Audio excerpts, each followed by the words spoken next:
Okay, what I have is one mono audio track that has a signal generator inserted. It's no input. It's being bussed out to bus 1. Then I have 8 mono audio tracks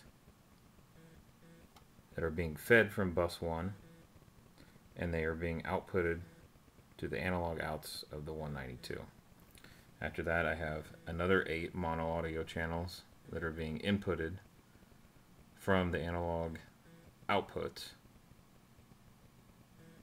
into the inputs, and that's being done via patch bay. These are my 9 through 16 outs, which would be the 1 through 8 outs on this 192, and these are my 17 through 24 inputs, which would be the 1 through 8 inputs on this 192. And as you can see on the input tracks 13 and 14 that are being fed by inputs 5 and 6, I have no signal. So if I adjust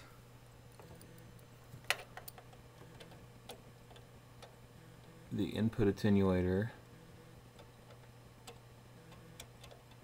for those channels, I'll do 5 first. It goes from nothing to everything in just one shot. There's no fine tuning it, it's just on off. The same is true for channel 6.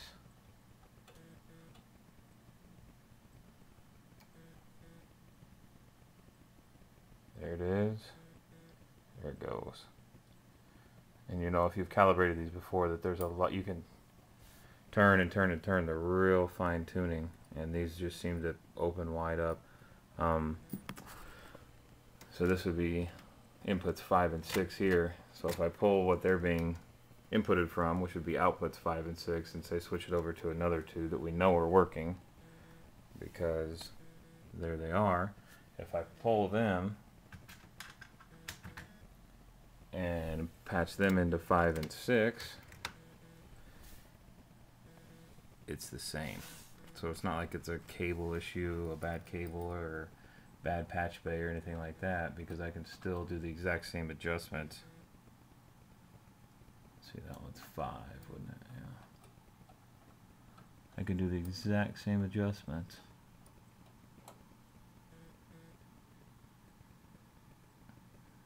On and off with different outputs. And I can actually take the 5 and 6 outputs and patch them into the, which would be what, 3 and 4, and they work fine. And that's, you know, the same ones I was using for 5 and 6. So if I put 5 and 6 back and 3 and 4 back,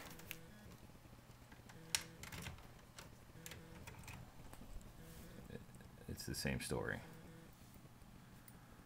So I think that pretty much eliminates that it could be cabling or patch bay. It just seems like those two inputs are fried.